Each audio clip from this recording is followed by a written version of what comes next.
los chimpancés que te acercabas, bueno, el modo en el que estaban allí los animales era una cosa terrorífica, ¿no? Y Perico efectivamente era aquel elefante que tenía pegotes de planta, pegotes de tierra en las patas, y de esos pegotes de tierra salían plantitas que eran las que decía mi madre que nos iban a salir a nosotros en las rodillas de lo negras que las teníamos cuando llegábamos a casa, ¿no?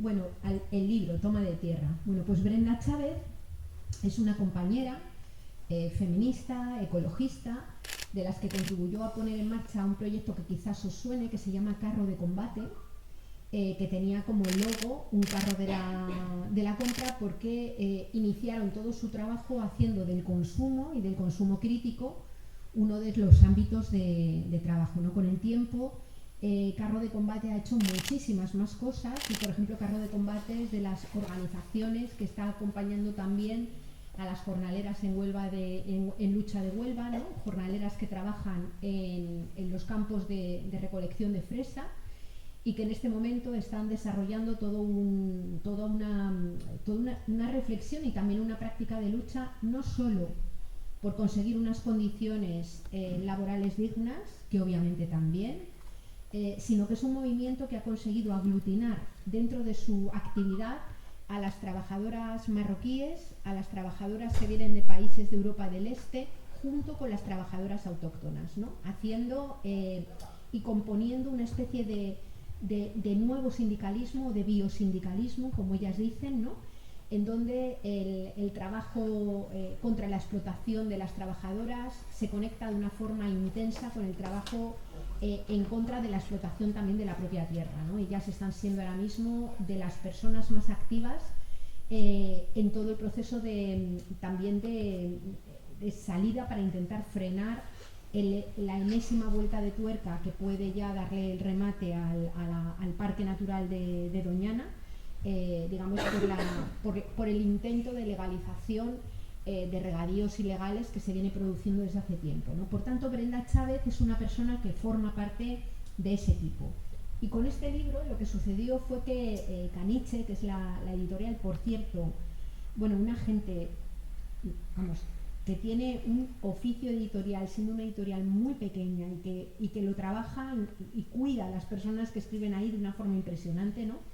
Caniche me propuso escribir un libro sobre ecofeminismos, y yo cuando me llamaron hace como año y medio, o un poquito más quizás, les dije que no podía, que no tenía tiempo para ponerme a escribir un libro de ecofeminismos, ¿no? Que tenía otros trabajos y otras cosas y que no podía. Y entonces, a los pocos días me llamaron y me dijeron que por qué no hacíamos una selección de textos que yo hubiera escrito y que estuvieran fundamentalmente en revistas que tienen poco alcance, textos que hayan salido sobre todo en revistas más científicas o lo que fuera, digo, tienen poco alcance fuera del ámbito académico, ¿no? Y pudiéramos hacer una compilación con todos aquellos textos. Yo les dije que a eso sí me podía comprometer, y ellos me hicieron el tremendo regalo de decir que además iban a buscar una persona que se ocupara de hacer la tarea de edición, es decir, que se ocupara de leer todos los textos que seleccionáramos, detectar redundancias, cosas que se podían quitar, algún encaje que se pudiera hacer para que no, pues imaginar, si escribes sobre trabajo y escribes sobre educación y escribes sobre metabolismo económico y todas esas partes tienen como un diagnóstico, el diagnóstico muy probablemente coincidirá en todos esos textos. Entonces el tema era extraer redundancias y que la lectura, a pesar de que fueran textos que hubieran sido escritos en diferentes momentos, tuviera un hilo conductor y tuviera una organicidad del libro completo, ¿no? Y entonces Brenda fue a la que le encargaron esta tarea, que ha sido, bueno, pues yo cuando me dijeron que habían pensado en ella, no sé, dije, no puede ser, qué suerte, ¿no? Porque es una mujer activista, una mujer feminista, una mujer ecologista, una mujer que tiene la cabeza súper bien puesta, que sabe perfectamente y conecta muy bien con las cosas que hemos trabajado nosotras, y que por tanto podía hacer esa tarea fenomenal, ¿no? Ella de hecho mete un epílogo en el libro, que yo creo que es un texto buenísimo. Creo que con ella e Isabel Lerma, que es la persona de la editorial que también se ha leído todo un montón de veces, con la que hemos metido tijeras sin piedad en cosas que podía mejorar y hacer el libro más ligero y menos tocho, menos pesado, ¿no? pues yo creo que al final entre las tres nos ha quedado una cosa bastante razonable, ¿no? Y bueno, esta es Brenda Chávez, que si la buscáis por ahí la encontraréis con su propio trabajo y el que hace con su colectivo, que merece muchísimo la pena. Tiene una trayectoria muy interesante, habiendo pasado en sus inicios por la revista Vogue, la revista Vanity, incluso subdirectora de Cosmopolitan, ¿no? Y luego pasa ahí al mundo del consumo, y etcétera, etcétera. Sí, porque tienes la cosa de que a veces la vida te la ganas donde puedes, sí. y luego tú te vas reorientando, ¿no? Puedes elegir, efectivamente. Has citado el epílogo. El epílogo es una joya, es una joya. Voy a leer algunos parrafitos solo, para que piquéis y que os animéis a esto. No es un spoiler, La primera frase os incluís todas, Y todos admiramos a Yayo Herrero, ¿no? La lucidez, profundidad y humildad de sus reflexiones, la prudencia y contundencia con las que las manifiesta, así como la sabiduría que emana de cada una de ellas, ¿no?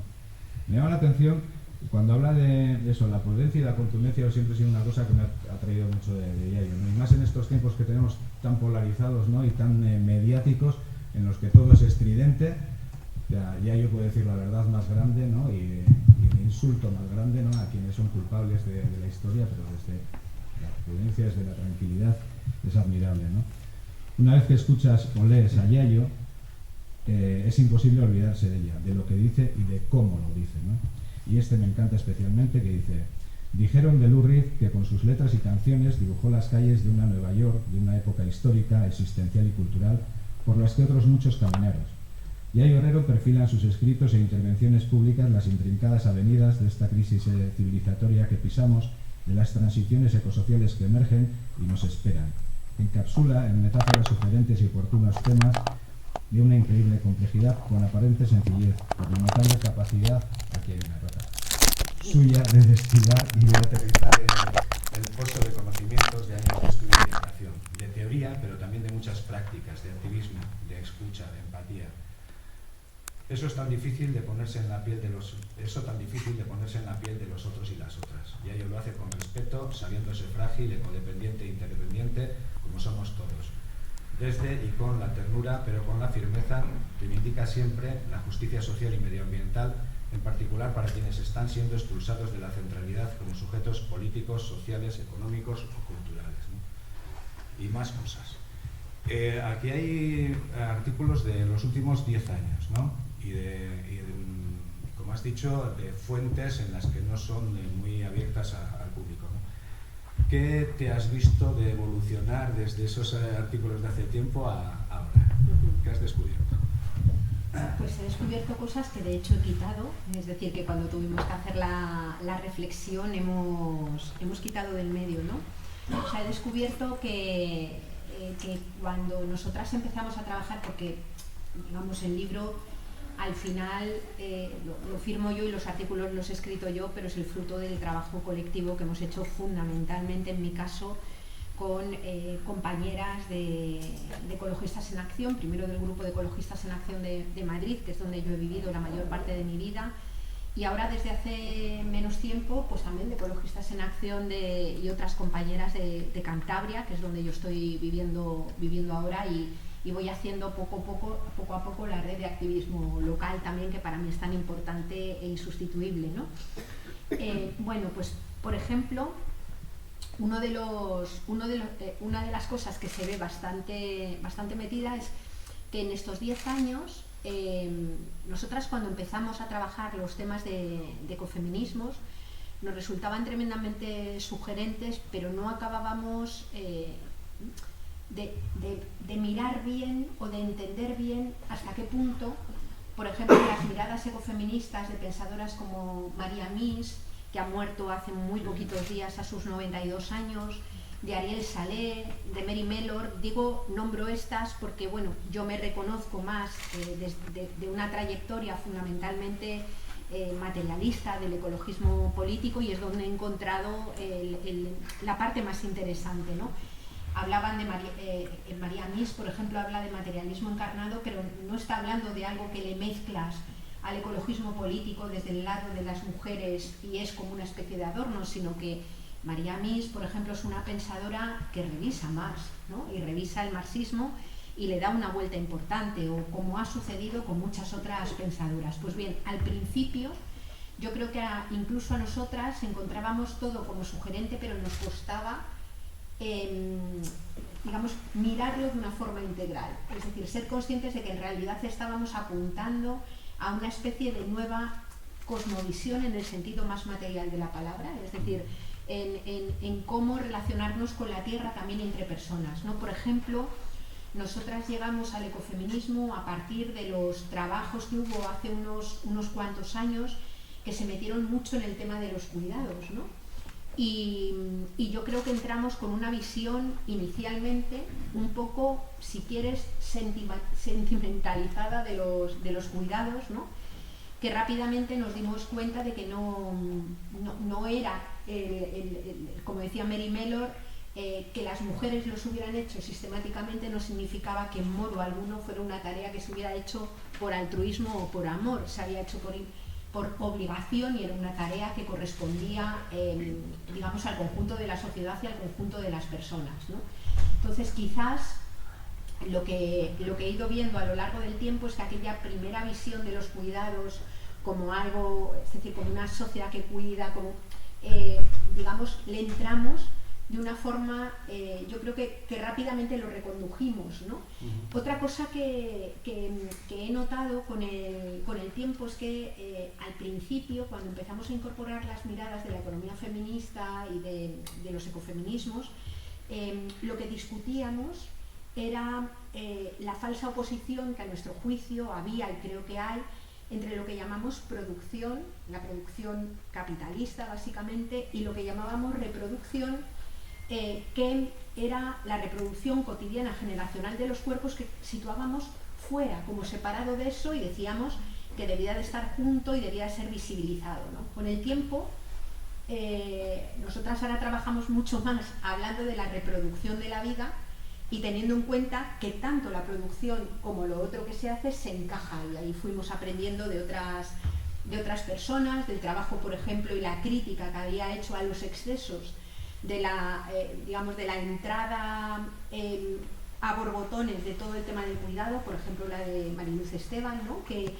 yo creo que es una crítica muy, muy oportuna, y a partir de ahí yo creo que lo hemos ido colocando de otra manera, es decir, lo hemos ido colocando en el reconocimiento de la ecodependencia, pero también de la interdependencia entre las personas, y situando, digamos, ese cuidado de la vida que situábamos en realidad en el compromiso con la satisfacción de las condiciones de vida, es decir, el reconocimiento de la vida humana como una vida vulnerable, es decir, necesitada de alimento, de vivienda, de sanidad, de educación, de un suministro mínimo de energía, de agua, de cuidados, ¿no? Y desde el reconocimiento de que cuando esas necesidades no se cubren, lo que sucede es que la vida o no se da o no se mantiene o es precaria, ¿no? Y por tanto, entrando en una manera de entender el ecofeminismo que cuando dice aquello de poner la vida en el centro, que ya está Ana Patricia Botín lo dice y por tanto hay que precisarlo mucho, ¿no?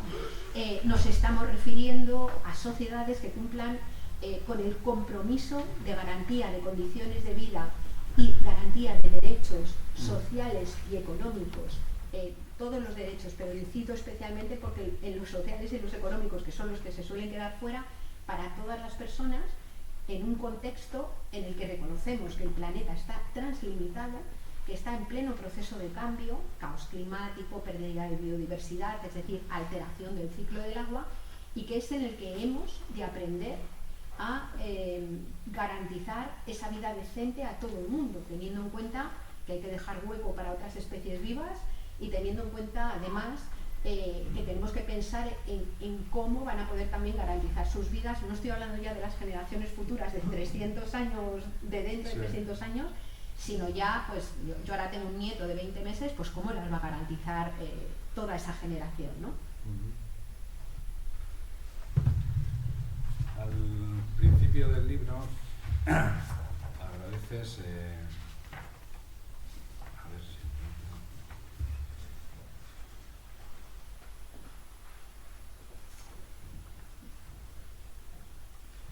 citas y agradeces a referentes como Alicia Puleo, ¿no? María Novo, no sé cuántos están por aquí, que aquí están, ¿no? Ecologistas en Acción, la Comisión de Educación de Madrid, los encuentros con Alicia, el acompañamiento de María Novo, mi maestra también, y de José Manuel Naredo, maestro de muchos de los presentes, los comentarios de Nela. ¿Qué te ha aportado cada personaje de estos? Bueno, yo María Novo, claro, es una persona a la que quiero muchísimo, muchísimo, ¿no? Yo lo primero que estudié fue una ingeniería y estuve trabajando muchos años en empresa privada como ingeniera y digamos que igual que hablamos de la división entre la producción y la reproducción, yo tenía completamente escindido el tema del empleo, del ámbito de militancia o de activismo al cual pertenecía desde muy jovencita, que había empezado muy pronto, ¿no? Y digamos que la parte del empleo lo resolvía con la participación en el movimiento sindical, ¿no? Con el hecho de estar sindicada, estar en el comité de empresa, bueno, todo lo que hubiera la participación, ¿no? en este movimiento. En un momento determinado, como que ya ni siquiera me valía lo de dar guerra desde el sindicato y me planteé que yo no quería seguir dedicando tanto tiempo a trabajar en lo que estaba trabajando, ¿no? Y me planteé volver a estudiar, ya participaba en el movimiento ecologista y me interesaba un montón, y una de las vías, a mí siempre me ha gustado mucho la educación, y una de las vías primeras por las que entré fue volver a la universidad a estudiar educación social, ¿no? Y allí conocí a María Lobo, ¿no? Y María ahora es catedrática emérita, está ya retirada, ya tiene unos años, y es una mujer que era una referencia de la educación ambiental, pero una referencia de la educación ambiental que se había mantenido, digamos, manteniendo, yo diría, el propósito de la primera educación ambiental, ¿no? Esa educación ambiental de la Cumbre de Estocolmo y demás, que fue muy consciente, bebía mucho y era muy heredera del primer informe de los Meadows sobre los límites al crecimiento, y aquella primera educación ambiental era una educación ambiental que ponía el foco fundamentalmente en la necesidad de realizar un cambio cultural tremendo que aprendiera, que ayudara a que las sociedades y las personas comprendiéramos que era imposible crecer indefinidamente en un planeta que tenía límites físicos, en fin, ¿no? Esa educación ambiental, bueno, tú ahí sabes muchísimo más de eso que yo, ¿no? Ha ido teniendo, ha habido gente que se ha mantenido ahí y ha habido otra gente que ha ido teniendo derivas muy problemáticas, que han sido las derivas de la propia política, ¿no? Es decir, cuando aparece el concepto de desarrollo sostenible, la educación ambiental se separa en buena medida en lo institucional y ya no es una educación que intenta que las personas se sitúen en ese planeta en el que vivimos y que en el que ya se advertían los primeros síntomas de deterioro global, sino que se centra en una educación para el desarrollo sostenible. Es decir, que desde mi punto de vista ha terminado configurando una educación ambiental pues muy centrada en hacer rutas por el monte, en el reciclaje o en hacer instrumentos musicales con los cacharritos del yogur, que está muy bien y que puede ser un instrumento al servicio de lo importante, pero que en mi caso me da la sensación de que ha quedado como mero instrumento muchas veces, ¿no? Ella fue una mujer que mantuvo, de las pocas que yo conozco, que mantuvo en el ámbito académico ese espacio bastante bien preservado. Me refiero fundamentalmente en la universidad. Ahora no, ahora hay muchas personas que han hecho una revisión crítica sobre su propio trabajo volvemos a contar con mucha gente que de forma muy honesta plantea, bueno, pues igual tengo que recomponer parte de lo que planteé, ¿no? Y a María fue a la primera persona que yo le escuché hablar de ecofeminismo, ¿eh? Un ecofeminismo con el que yo coincidía muy poco, porque era un ecofeminismo mucho más esencialista, que a mí me raspaba más, ¿no? Pero tengo que reconocer que, siendo ella una persona como es abierta, me proporcionó algunas de las lecturas que ella había hecho que a mí no me acababan de encajar, y otras muchas que a ella no le encajaban y fueron las que me encajaron a mí, ¿no? Y luego es una mujer también de las primeras personas de las que yo aprendí que el arte y la mirada artística era también un campo de activismo y de disputa política que no se podía abandonar, ¿no? Es decir, fue de las primeras personas de las que yo aprendí que hay veces que los datos, siendo completamente necesarios y siendo como somos una cultura que nos ha entrenado y nos ha educado para separarnos completamente de los datos, para conseguir que no nos afecten con esa supuesta división entre lo racional y lo más emocional, pues que los datos, digamos, siendo importantes, podían no ser suficientes, sobre todo para reorientar el deseo, para disputar el deseo, ¿no? Y yo esto, bueno, pues fue la primera persona también que me acompañó en ese proceso. Yo, bueno, aparte de que la quiero mucho, y es una persona para mí muy importante, es también poeta, bueno, pues ha sido una persona de la que he aprendido mucho, ¿no? Incluso he aprendido para a veces separarme de lo que ella, he aprendido lo suficiente como para separarme de lo que ella me enseñó en muchas ocasiones, ¿no? Y con Alicia algo parecido, ¿no? Alicia Puleo es probablemente en el Estado español y en el ámbito académico, en la Facultad de Filosofía de la Universidad de Valladolid, probablemente la persona que más se ha dedicado a estudiar teóricamente el ecofeminismo, ¿no? Ella se aproxima desde la filosofía y se aproxima también y la reconozco en una aproximación que no es la mía, ¿no? Ella es una mujer que se autorreivindica como una mujer profundamente ilustrada, de hecho a su propio ecofeminismo le denomina ecofeminismo crítico ilustrado, ¿no? Y es una mujer que a veces ha hecho, digamos, descripciones y categorizaciones de otras autoras a las que califica como esencialistas, que yo con el tiempo he pensado que a muchas de las que se denominan esencialistas, sobre todo en América Latina o en África, digamos, se las califica como esencialistas desde una mirada tremendamente etnocéntrica y muy colonial. Es decir, que mujeres como Vandana Shiva se ha hartado de decir: yo no soy esencialista, soy una materialista que desarrolla su mirada materialista desde una cosmovisión que es fundamentalmente ecocéntrica, que vive la vida de otra forma distinta, ¿no? Y las compañeras, por ejemplo, de los feminismos territoriales y feminismos comunitarios de América Latina, o las pensadoras que vienen y activistas que vienen desde el ámbito decolonial, pues también nos lo han mostrado, creo yo, que con bastante fuerza. Pero Alicia nos ayudó muchísimo. Es decir, cuando estábamos al principio en la Comisión de Educación de Ecologistas en Acción de Madrid, ella no tuvo ningún problema en cogerse el tren desde Valladolid, venirse a Madrid, reunirse con nosotras, orientarnos, darnos pistas, o sea que fue tremendamente generosa, ¿no? Y yo, bueno, pues quería reconocer esas, son muchas más, pero son personas que pues como José Manuel Naredo, es decir, yo en Ecologistas de Madrid siempre decíamos que unas cuantas que éramos, yo en mi caso yo era marxista, naredista, ramonista, ¿no? Porque eran digamos, yo me había aproximado a la política desde el pensamiento de Marx, que no desde la aplicación que han hecho muchos marxistas de Marx, ¿no?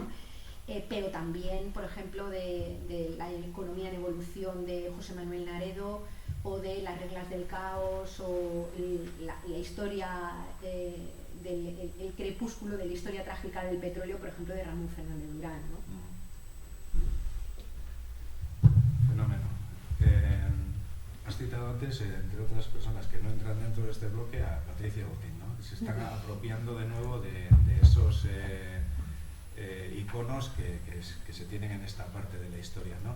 ¿Cómo valoras eso, no? Nos ha pasado desde el término de sostenibilidad hasta este mismo, ¿no? Ese recorrido, ¿cuál es la historia? ¿Cuál es la... Bueno, yo creo que a lo largo del tiempo hemos ido viendo cómo, bueno, pues cómo, pero no de ahora, ¿no? Sino yo diría, de la historia de la humanidad y de la historia de los movimientos sociales, cómo han ido cambiando las aproximaciones que se han hecho y que ha hecho la sociedad a diferentes términos, ¿no? Por ejemplo, la idea de libertad. O sea, ahora mismo con una Isabel Ayuso que pone en su perfil de Twitter primero la libertad y luego todo lo demás, ¿no? O, por ejemplo, la idea de cuidado, ¿no?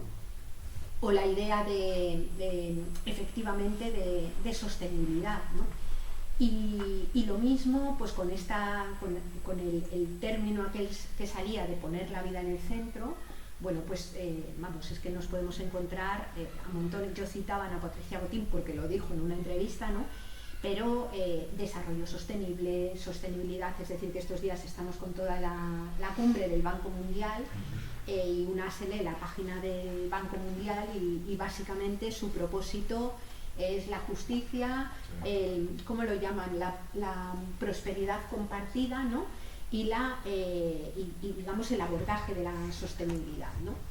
Es obvio que cuando cualquier movimiento, cualquier colectivo consigue que cristalice en el conjunto de la sociedad o que sea sentido común alguna cosa que le preocupa, rápidamente en ese momento todo el mundo se coloca para hacer lo propio, ¿no? Entonces yo esa parte no tengo ni idea de cómo combatirla y entonces me centro en lo que sí podemos hacer nosotras, ¿no? Y si podemos reconocer algunos errores en cómo a veces usamos las cosas que podrían ayudar por lo menos a precisar y a que se sepa de qué hablamos cuando hablamos de las cosas, ¿no? Y por ejemplo, la idea de sostenibilidad, yo creo que es una idea, Naredo lo ha resaltado un montón de veces, la idea de sostenibilidad es una idea profundamente ambigua, ¿no? Que además creo que corresponde también a cierto enfoque erróneo, seamos autocríticos, del movimiento ecologista en algunos momentos, ¿no? Cuando quien estamos en el movimiento ecologista seguro que alguna vez hemos salido a la calle con alguna pancarta que ponía hay que sostener el planeta o salvar el clima o sostener el clima, ¿no? Desde una mirada profundamente digamos antropocéntrica, que no reconoce que tú ni salvas el planeta, ni salvas el clima, ni salvas la vida, ni la sostienes, porque la vida es una cosa que se sostiene solita, ¿no? Igual que nuestro planeta o igual que lo que llamamos naturaleza, ¿no? Que en realidad es la trama de la vida en la que estamos insertas, ¿no? Si miramos y la recomposición que hacemos es tener en cuenta que lo que está en este momento en riesgo no es la vida es algo que lleva existiendo 3.800 millones de años y que es resiliente, en el buen sentido de la palabra resiliente, porque ahora mismo se utiliza resiliencia para decirte que te aguantes con tus malas condiciones de vida y te resignes a tenerlas así, ¿no? No es esto en la ecología, es decir, cuando analizamos y cuando estudiamos desde la ecología y desde una ecología sistémica y compleja, la resiliencia es la capacidad que ha tenido a lo largo de miles de millones de años el conjunto de lo vivo para adaptarse a los cambios que se venían produciendo, pero con un propósito muy básico, que era sostener la vida, ¿no? Entonces, lo que pasa que cuando hemos hablado de sostenibilidad en los últimos años, y habla desde luego el poder de sostenibilidad, se refieren a cosas muy distintas. De hecho, en el año 92, en la Cumbre de Río, se decía sostenibilidad tiene un triple eje: sostener la economía, sostener el planeta, la sostenibilidad ecológica y la sostenibilidad social, ¿no? Pero claro, cuando hablas de esos tres elementos, si uno no tiene prioridad sobre los otros, lo que sucede es que esto que se llama sostenibilidad de la vida termina no siendo nada y no sosteniendo nada. O sea, no se sostienen los negocios, pero no se sostiene ni la economía, ni la ecología, ni a los seres humanos dentro de ella, ¿no? Yo creo que ahí las miradas ecofeministas permiten aterrizar esa noción, ¿no? Y desde las miradas ecofeministas se habla de la sostenibilidad de la vida, y va a sonar antropocéntrico, pero se habla de la sostenibilidad de la vida humana.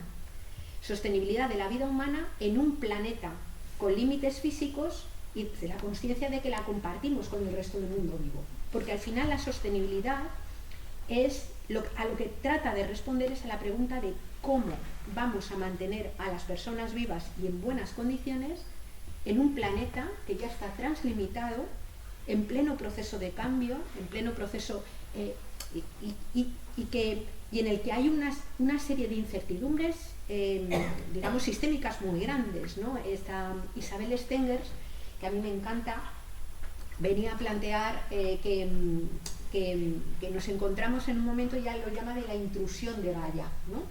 Y cuando ella habla de la intrusión de Gaia, lo que está diciendo es que estamos viviendo un momento en el que ya ni la política ni la economía nunca más van a poder dejar de lado o van a poder dejar de hablar de cambio climático o de declive de energía o de declive de minerales, ¿no? Otra cosa es que no lo hagan como a nosotras nos gustaría que lo hiciera, pero en este momento, pues cuando se reúne el foro de Davos o cuando son las reuniones del Banco Mundial o cuando son los encuentros en donde los ejércitos del mundo diseñan y establecen cuáles van a ser sus planes estratégicos para los siguientes años, digamos que el cambio climático, el declive de la energía,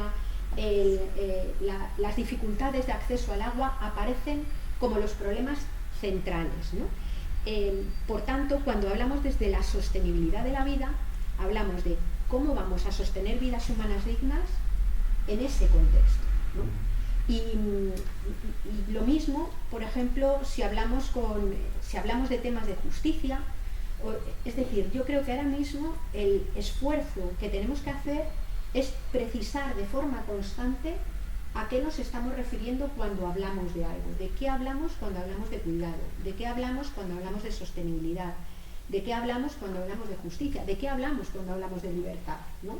Porque al final, digamos, yo me acordaba mucho de esto que repitieron muchos movimientos cuando yo empecé en el movimiento sindical, en las formaciones que recibíamos, se repetía constantemente una de las frases de más o menos afortunadas, que era desde mi punto de vista, que era pues fruto de vivir el momento que se vivía, que era el momento este que se decía que la emancipación consistía en pasar del reino de la necesidad al reino de la libertad, ¿no? El momento en el que tu vida ya no estaba marcada por tener que atender a la necesidad, ¿no?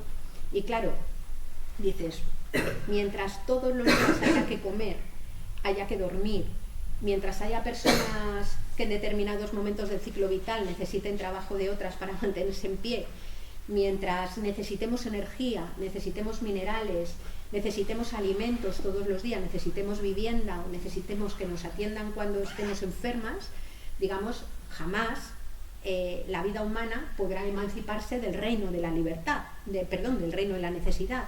Es decir, hemos de entender que somos seres necesitados y que por tanto nunca vamos a pasar del reino de la libertad, del reino de la necesidad al reino de la libertad, sino que hemos de pensar cómo podemos satisfacer las necesidades y atender a nuestra condición de sujetos necesitados desde y con propósitos, digamos, de emancipación y de libertad, que en cualquier caso será siempre o señalará o situará un marco de autonomía que será siempre interdependiente con la tierra e interdependiente entre personas, porque esas necesidades que tenemos para mantenernos simplemente vivos, porque la única persona que no tiene necesidades es la que está muerta, ¿no?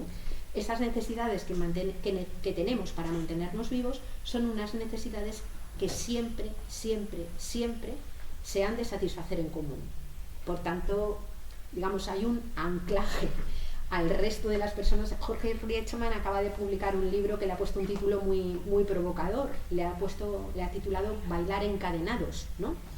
Y él metía el tema de ser encadenados para llamar la atención sobre esa inevitable interdependencia, ¿no? Muy bien.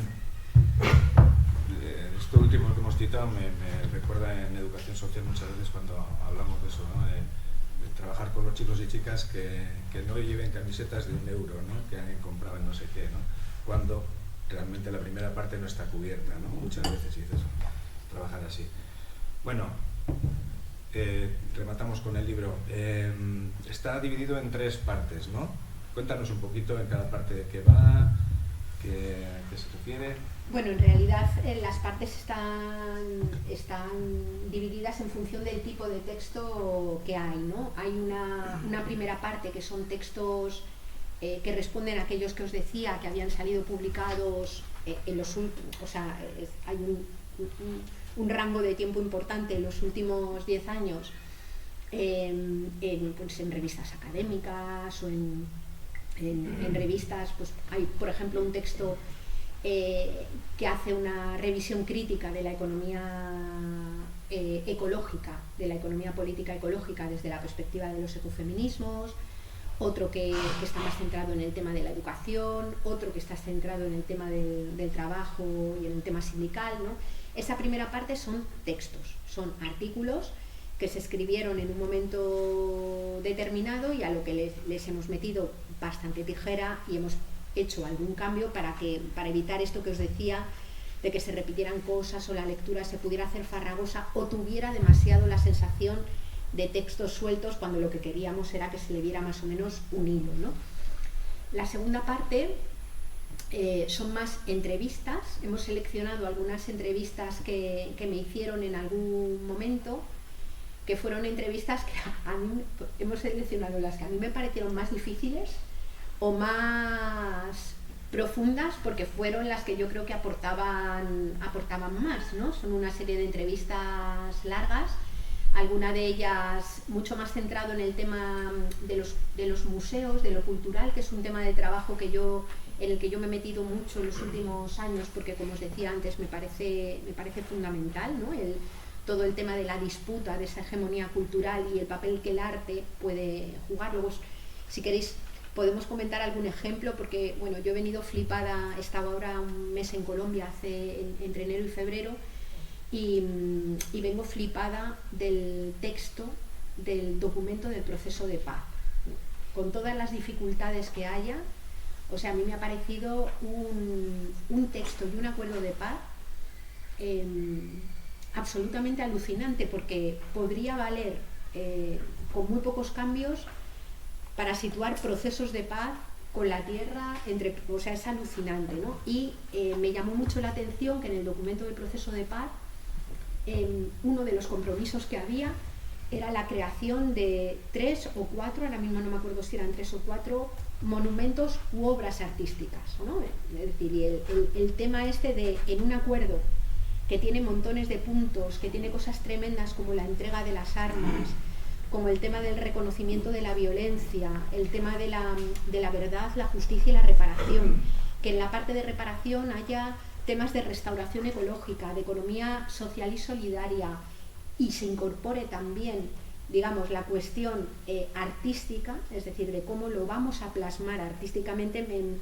Me llamó la atención muchísimo y me ha llevado mucho por ese, vamos, que me está pareciendo una cosa que también tiene su importancia, ¿no? Y que no es baladí que muchas organizaciones activistas del mundo estén llamando la atención, empezando por los propios chicos y chicas que se han estado pegando a los cuadros de los museos y que fueron brutalmente criticados desde todos los lados, también desde, en mi opinión, también desde el movimiento ecologista, porque se decía vaya cosa, sin acordarnos que en el Tate Gallery están expuestas las piedras con las que las sufragistas rompieron museos y también el propio cuchillo con el que una sufragista acuchilló un cuadro, ¿no? Y está expuesto. Quizás dentro de unos años nos encontraremos con los botes de pegamento, los tubitos de pegamento en algún museo, ¿no?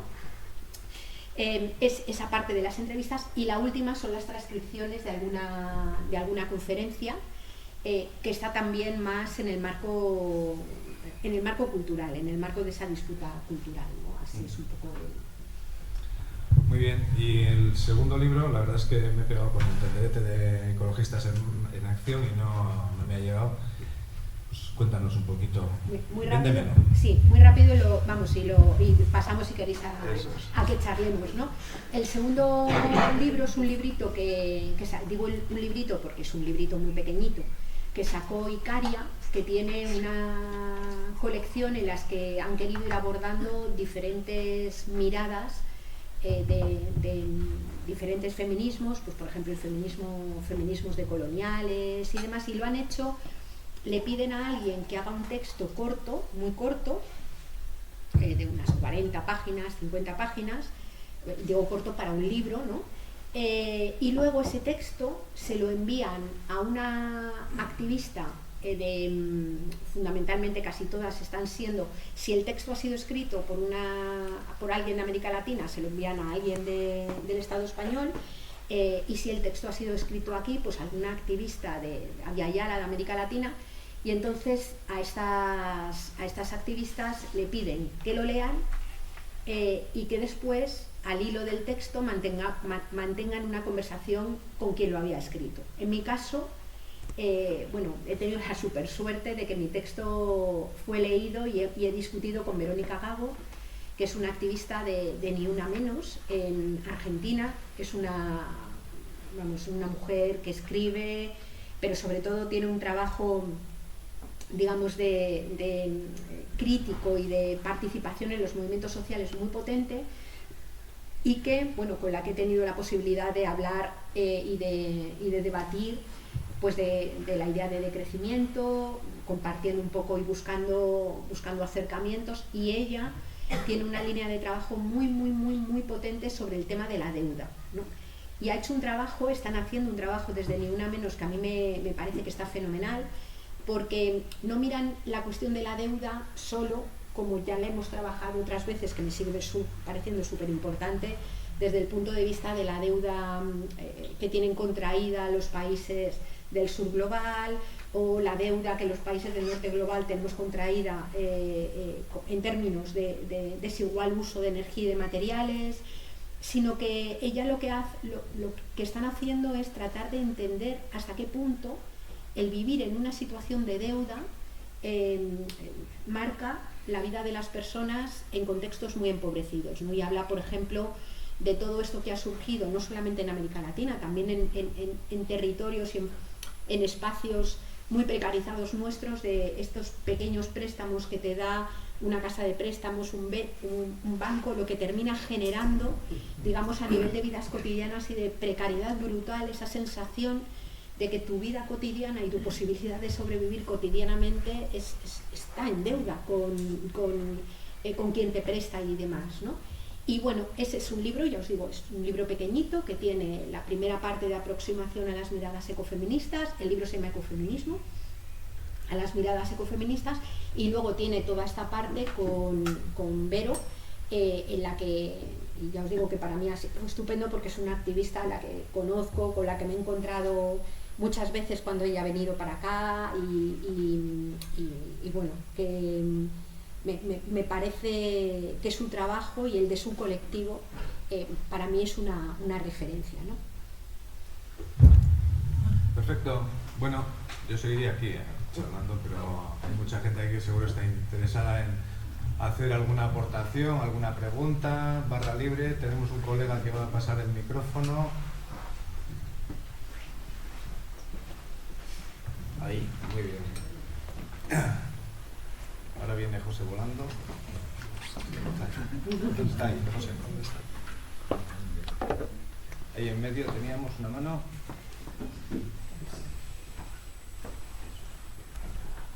Bueno, muchas gracias. Quería preguntar de ecofeminismo. Ayer fue el 25 de mayo.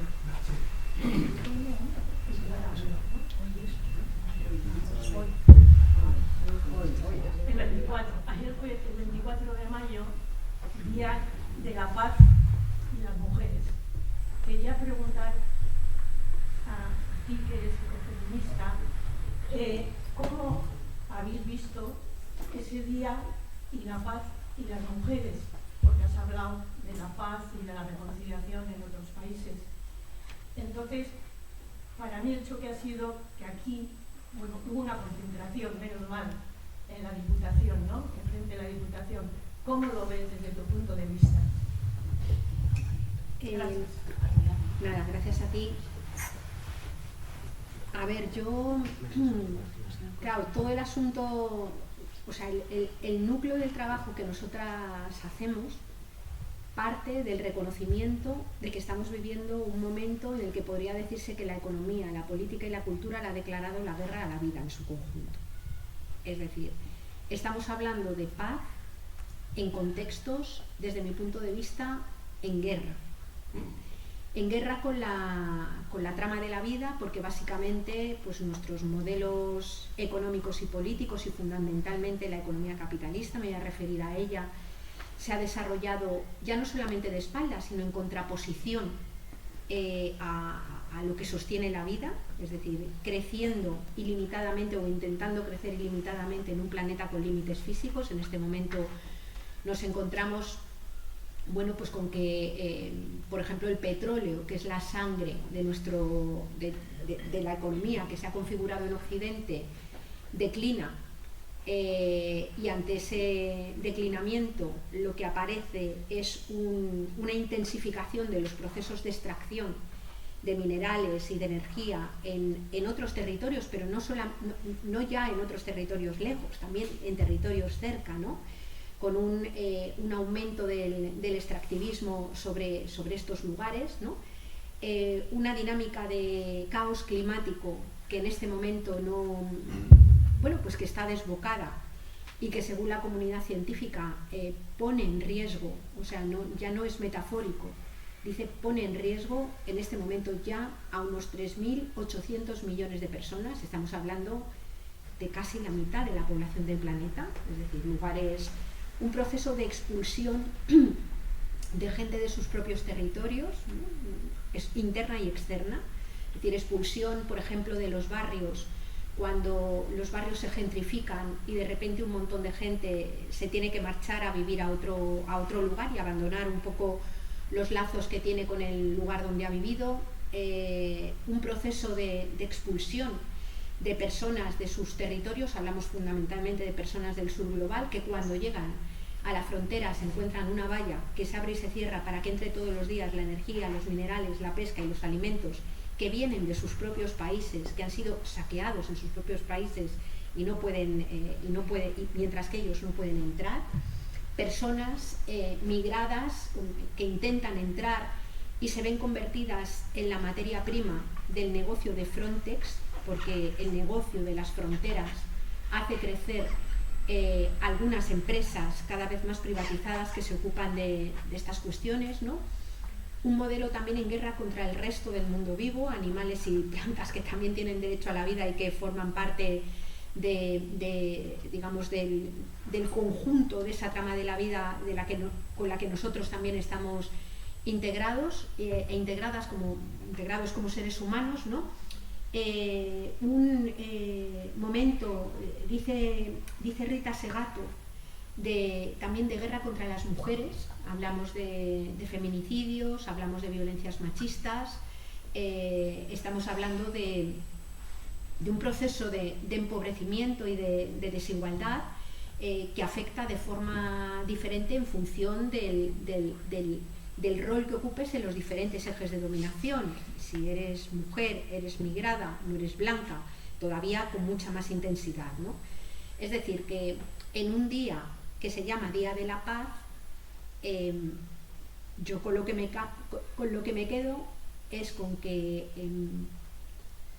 todavía, lamentablemente, hemos de trabajar para reconocer que vivimos una lógica de guerra, ¿no? Porque desde mi punto de vista el problema es que esta quiebra, esta crisis ecosocial, que engloba todas estas cosas que he venido a plantear, a pesar de que digamos en ámbitos donde nos juntamos la gente, que ya es una cosa sabida, que no hablemos de diagnósticos, en modo alguno está presente en una buena parte de la sociedad, ¿no?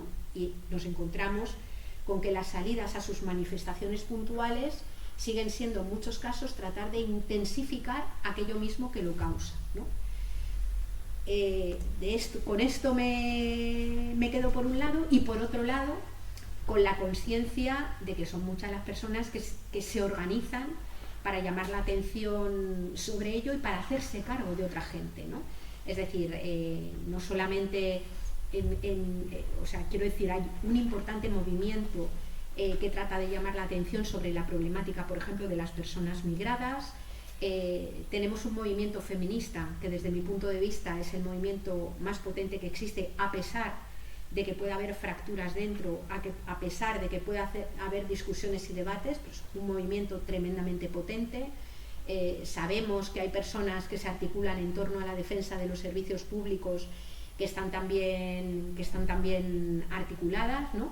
Y bueno, que es mucha la gente que es consciente y que se va articulando, pero en mi opinión hemos de mirar cara a cara el asunto de que en este momento, bueno, pues predomina y se extiende una dinámica de guerra contra la vida que es necesario cartografiar bien para ver dónde están sus raíces y sus orígenes, para intentar de alguna manera combatirlo, ¿no? Yo, si quieres que te sea sincera, ayer que me pasé todo el día de viaje metida en un tren, ni siquiera sabía que era, o sea, la verdad que no soy muy de las, salvo que hayamos organizado algo desde el movimiento en el que estoy, no soy muy de las efemérides, la verdad, y ahora al decirlo tú he caído en la cuenta de que era ese día, ¿no?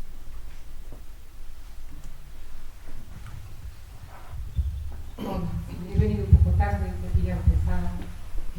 Buenos días. Bueno, la parte que te he escuchado me ha gustado mucho, que hablabas del arte. Yo creo que otra de las partes que has hablado es de amar la tierra. Yo creo que las culturas andinas y las culturas han estado ligadas a la tierra y a la resistencia. Tendríamos que aprender de ellas. Y yo creo que otra de las cosas que sí que me parece que es importante y que tú has planteado es precisar, cuando hablamos de los términos, precisar cómo es, ¿no? Y el término resiliencia, a veces es mejor casi resistencia, porque el término resiliencia está muy movido por la autoayuda, ¿no? Y a veces la autoayuda es muy peligrosa porque te lleva todo al terreno personal y no al terreno social, ¿no? Y un poco lo que quería un poco que también yo creo que el feminismo en general, yo creo que nos ha traído un cambio a nivel personal y a nivel colectivo. Entonces, yo creo que una de las preguntas que para mí tiene mucha importancia es ¿qué hacemos cada día? Porque yo creo que debemos hacer el cambio que tenemos aquí, vamos a tener cambios muy continuos que igual nos van a sobrepasar. ¿Qué podemos hacer cada día desde nuestra parte personal? Porque yo creo que sí que tenemos que hacer cambios personales y cambios colectivos para que el cambio sea menos desastroso para nuestros hijos y nuestros nietos, ¿no? Un poco es ¿qué parte práctica ves más clara en estos momentos? ¿Qué podemos hacer desde el día a día y desde la actividad social? Gracias. Sí, por esto que estabas señalando de aprender de culturas, por ejemplo, como las culturas andinas, ¿no? O sea, yo creo que hay una cosa que es muy, muy importante para entendernos, para entender nuestras propias culturas, y es que, o sea, si miras, por ejemplo, en los propios, o sea, la cultura occidental es una cultura que a partir de un determinado momento, y esto lo ha trabajado muy bien el feminismo, establece una tremenda dicotomía entre los seres humanos y el resto del mundo vivo, la naturaleza, como si fueran cosas muy distintas, ¿no? Yo creo que esto lo vemos muy bien reflejado en el libro del Génesis, que viene a ser el relato fundacional de nuestra cultura, y esos mitos que explican tienen su importancia, no son solamente mitos que quedan en el pasado, ¿no?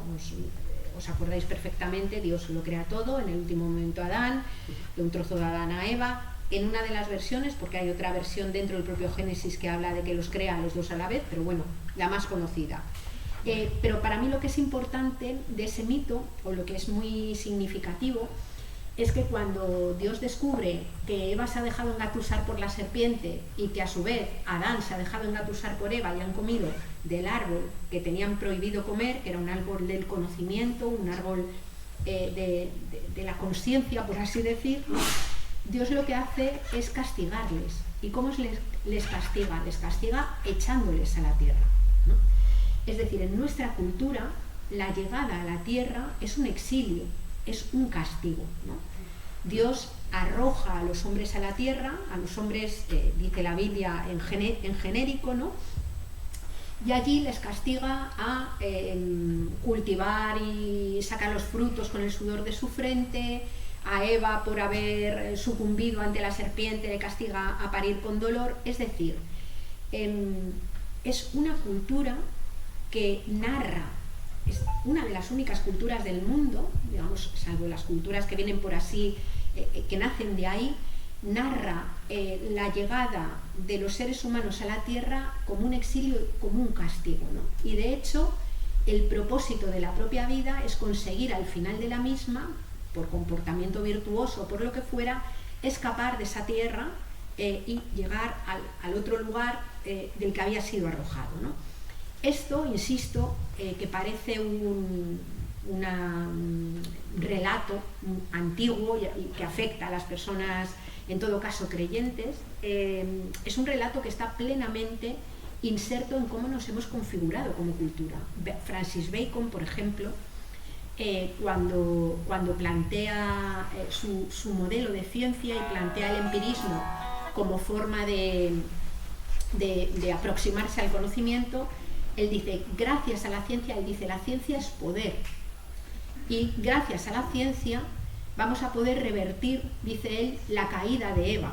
Vamos a poder salir de la inmanencia de vivir sujetos a los límites físicos de la tierra y de los cuerpos y pasar a un estado en el que podamos vivir independizados del cuerpo, independizados de la propia naturaleza, independizados del resto de las personas. Esto para mí es un rasgo clarísimo de la sociedad patriarcal, alimentar esa fantasía de poder mantener esa triple emancipación, ¿no? De hecho, Elon Musk, ese super macho galáctico que promete la escapada a Marte, tiene en su propio relato la misma idea, ¿no?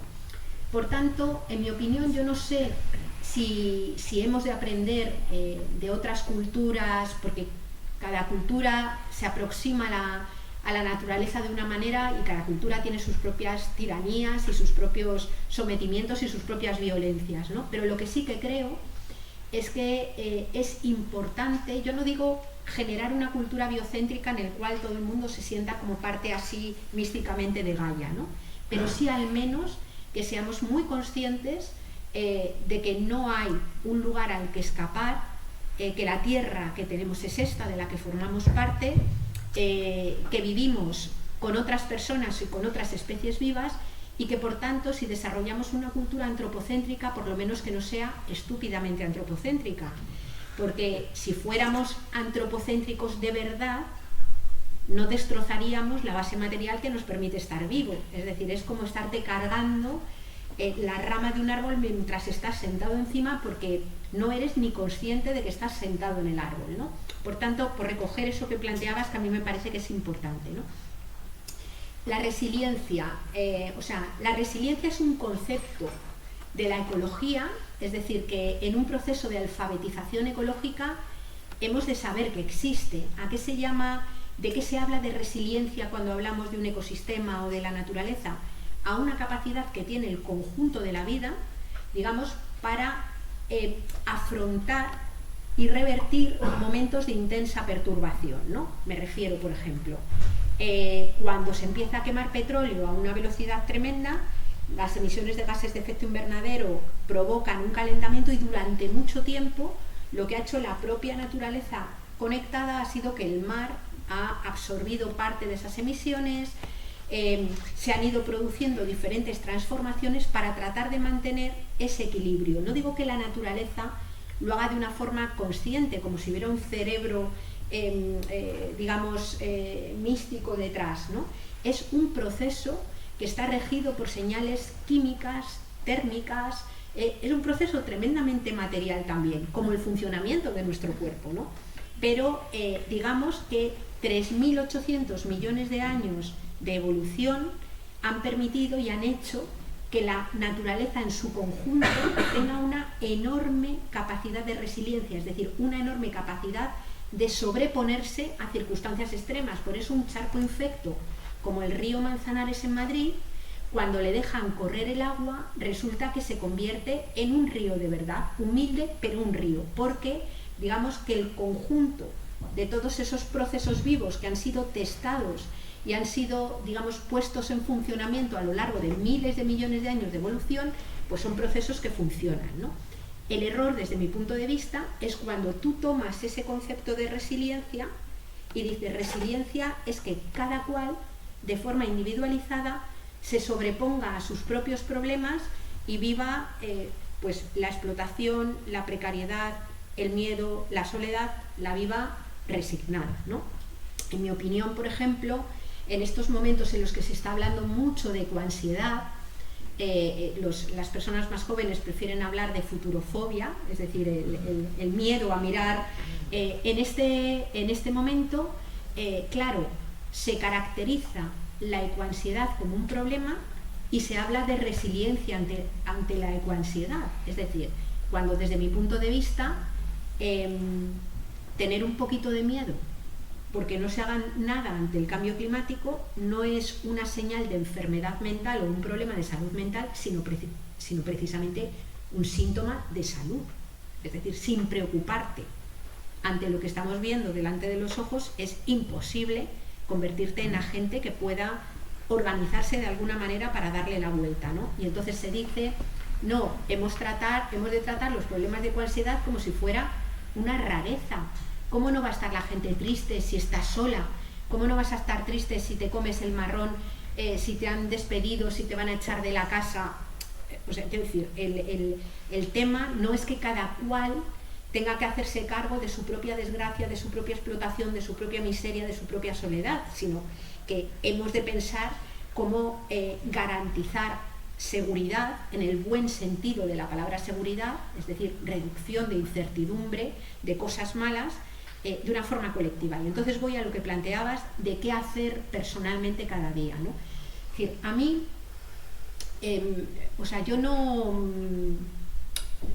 yo creo que tú sola puedes hacer muy poco, ¿no?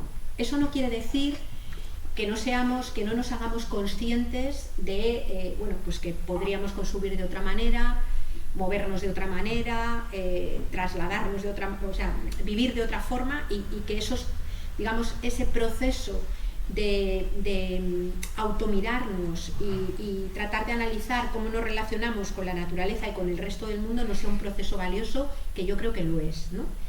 Pero me parece que casi todas las cosas significativas que podríamos hacer en términos de bienestar personal y en términos de bienestar colectivo, hay que hacerlas de forma colectiva, eso creo yo, ¿no? Ahí, hemos hablado muchísimas veces de muchas cosas, ¿no? Pues de cómo los modelos de cooperación permiten resolver muchas cosas que son difíciles de resolver de forma individual, permiten resolverlas mejor, y hay experiencias emblemáticas, pues como Goyener, como los grupos de consumo, como FIARE, como COP57, es decir, como espacios donde gente se junta y pone cabeza, imaginación y energía para ver cómo poder resolver de forma colectiva cosas que no se pueden resolver de forma aislada, ¿no? Por tanto, yo voy a defender que todo aquello en lo que nos organicemos con alguien para tratar de explorar e imaginar, o sea, yo creo que parte de lo que tenemos ahora mismo por delante es un problema de imaginación que no se puede dar sin memoria, es decir, la imaginación y la memoria curiosamente van juntas, ¿no? Digamos que todo lo que sea ponernos con otras personas a imaginar cómo resolver colectivamente necesidades es muy importante, por dos motivos, ¿no? El primero de ellos es porque se constituyen laboratorios de experiencia para ver cómo hacer las cosas de otro modo, ¿no? Y no nos olvidemos, por ejemplo, que cuando después de la Segunda Guerra Mundial y en un momento en el que el equilibrio de fuerzas era, más favorable, pues porque había habido una revolución rusa, porque había un movimiento obrero muy organizado, porque acababa de ser la Segunda Guerra Mundial y había verdadero pavor a lo que había sido el fascismo, cuando en ese momento el pacto keynesiano tiene que pensar cómo reconstruir cierta seguridad, pues lo que hace en buena medida es imitar lo que el movimiento obrero había puesto en marcha de forma autoorganizada, ¿no? Las mutuas, las cajas de resistencia, porque a fin de cuentas, ¿qué es un sistema de pensiones o la seguridad social, la sanidad pública, sino una enorme caja de resistencia que colectivamente compartimos, ¿no? Es decir, y mucho de lo que tenemos ahora mismo, que llamamos servicios públicos, y que nos parece fundamental defender y que necesitaríamos incluso profundizar y mejorar, ¿no?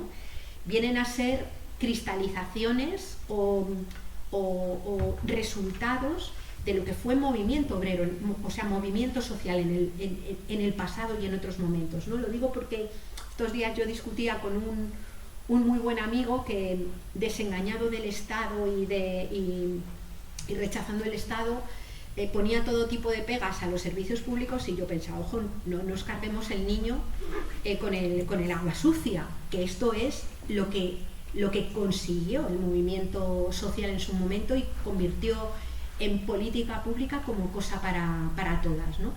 Ese es un primer elemento de por qué estas cosas pequeñas son importantes, porque son laboratorios de experiencia, ¿no? Y por otro lado, porque si fracasamos en transformar lo que es más grande y lo que tiene mayor escala, puede que sea lo único que tengamos. O sea, y esto hay que ponerlo en cuenta, o sea, hay que tenerlo en cuenta, ¿no? Por eso digo que tampoco desde el ámbito de la política pública podemos quitarnos de un plumazo y decir que lo que se hace por debajo son cosas de gualtrapas, de poco y que no va a ningún lado, porque si al paso que va la burra no frenamos dinámicas brutalmente neoliberales, dinámicas brutalmente neoconservadoras, cuando no, digamos, unos autoritarismos que yo creo que tienen todos los rasgos de ser fascistas, ¿no? Pues es que puede que lo que nos quede sea lo que hayamos sido capaces de construir en común. Por eso todas esas miradas de los comunalismos, Iñaki hace poco ha coordinado un libro sobre comunalismos, ¿no? Me parece que es también importante tenerla en cuenta. Yo diría que no son momentos en los que nos podamos permitir estar solas, y que una cosa importante hacer en el plano personal es no estar sola, meterse con otras en donde creamos que vamos a estar que vamos a estar a gusto, ¿no? Y luego solamente una cosa que quería señalar por si os sirve, ¿no? Porque yo esto lo estamos viviendo ahora mucho yo lo estoy viendo en muchos movimientos sociales.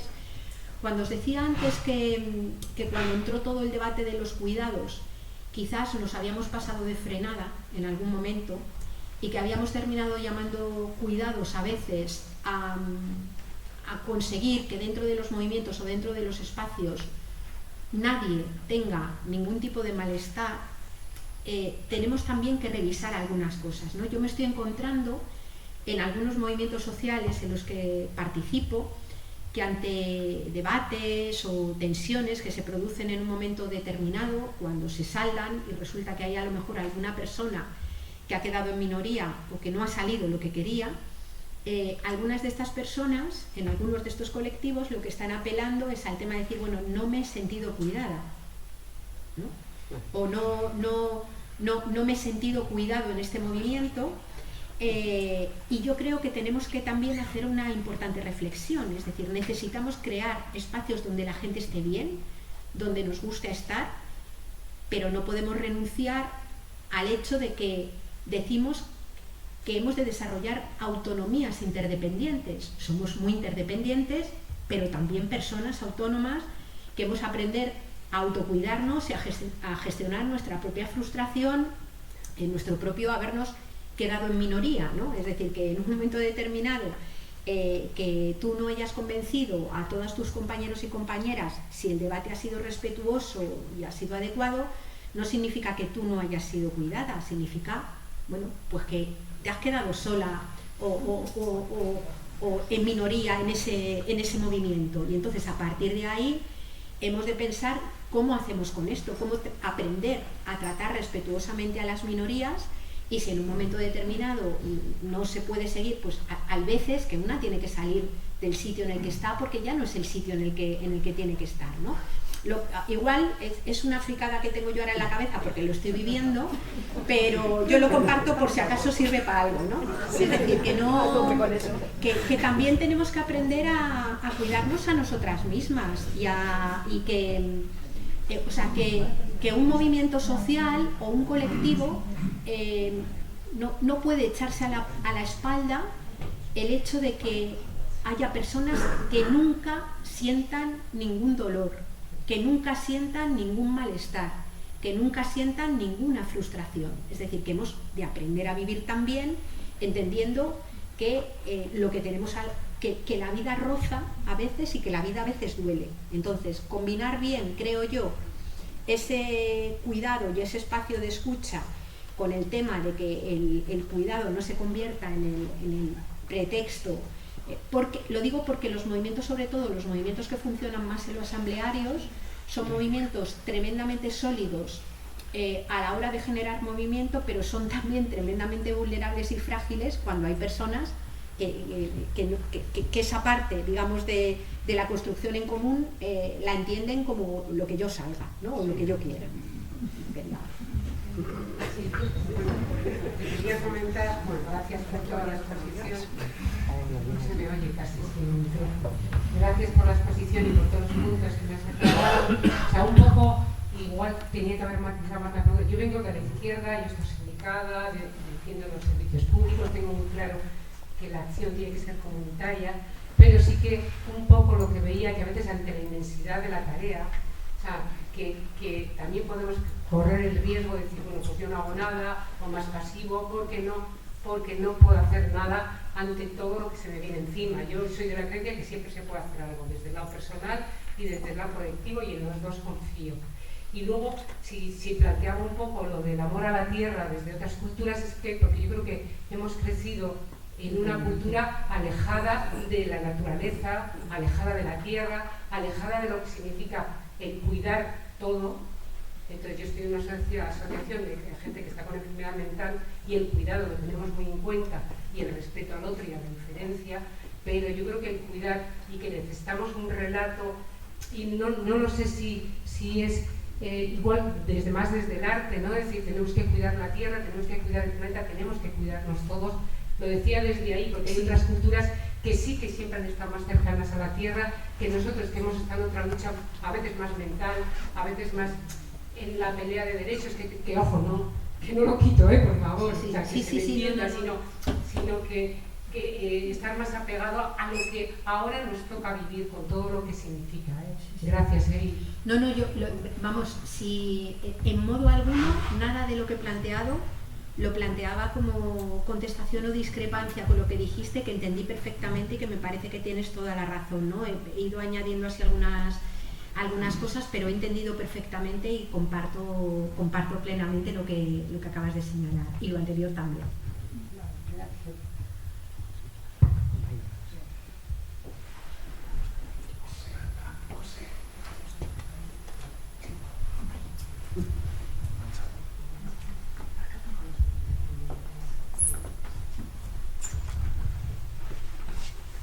Bueno, yo quería plantearte, a ver cómo veis el tema de cuidados y cómo se podría entre todas y todos resolver, pero con el tema de cuidados, porque yo, la verdad es que tengo de formación profesional.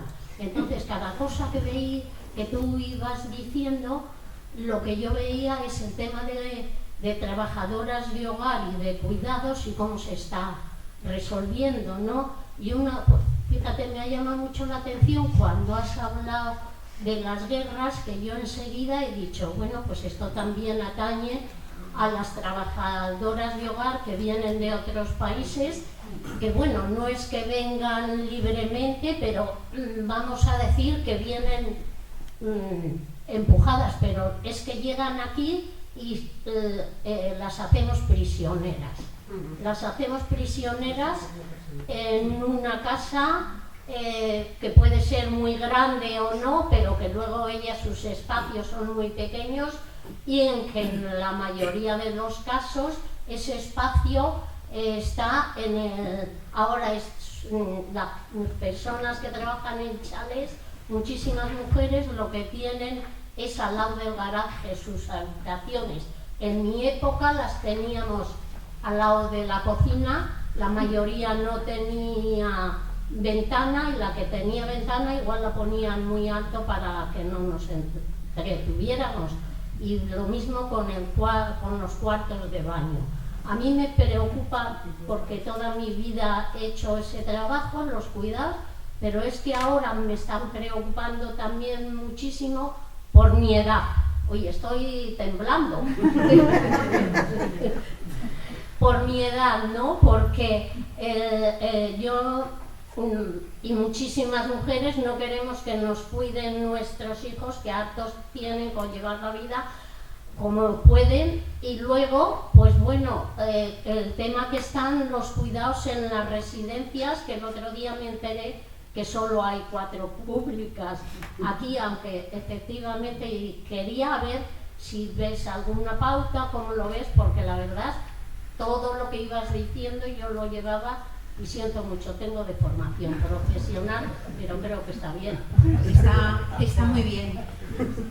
Está muy bien, y bueno, a mí hablar de cuidados, después de que hables tú con la admiración que te tengo y lo que te he seguido siempre y lo que te he escuchado, me da hasta pudor, ¿no? Es decir, que yo, cuando he tenido la ocasión de escucharte, me acuerdo de aquel Tribunal Popular de los Pueblos, que nos mandaste un vídeo porque estabas hospitalizada y demás, que fue un momento que yo recuerdo como tremendo, ¿no? A ver, yo creo que lo que has dicho, voy a coincidir plenamente con ello, ¿no? El trabajo de cuidados, además, ha sido un trabajo históricamente migrante. Primero fueron muchas chicas de los pueblos que venían a las ciudades, y posteriormente, según la economía se globaliza, empiezan a ser mujeres que vienen de otros territorios, que paradójicamente además son los mismos territorios de los que vienen las materias primas que sostienen las economías de los países ricos, ¿no?